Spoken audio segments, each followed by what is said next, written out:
Yeah, that's right. AI has been at front and center of all the discussions that we're having here in Dubai, as well as around the world. On this question of bubble, I think it's unclear, right? You've got signals on both sides. Let's take the positive case for AI, right? Fastest growing demand of any kind of digital products or services that we have. Much of this is being funded out of profits of some of the largest companies in the world. They're not using debt to do this. When people benchmark against the dark fiber of the telecoms boom and bust, we don't see any dark fiber with semiconductors, right? The prices for an A100 from 5 years ago, there's greater demand than there is today. So I don't know anybody that's not using their chips. So it's not like these are being stockpiled somewhere else. At the same time, the level of debt that's been going into this, not necessarily from the largest tech companies, but the leverage that's being placed through various financial instruments, some of these kind of special vehicles that are created to accommodate the investments, do give cause for concern. And there's still an unclear financial return on the investments that have been made.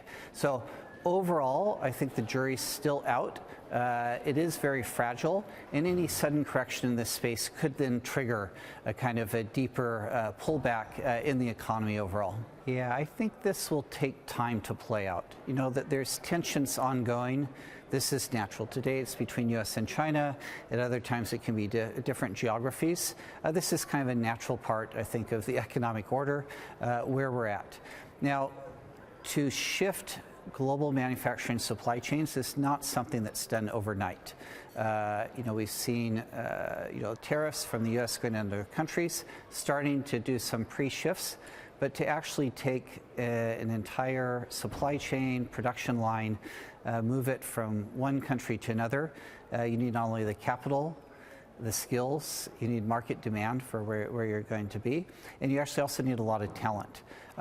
So I do think that this has led to people to take a much more diversified strategy in the sense that, there was previously discussion around the China plus one, right? We're going to produce in China and then we find another plus one, whether that's in India, Vietnam, in your home country. I think now we're looking at, kind of global plus five, right? Recognizing that depending on where your customers are, where your supply base is, that you need to have a kind of a robust and resilient supply chain, and that things can sometimes change overnight, and that you need to have resilience in that system. So, we saw this a little bit already with COVID, where people realized how fragile these supply chains are. And so I think this is a continuation of those same considerations, but I don't expect immediate changes to happen overnight, but we will see a gradual shift over time.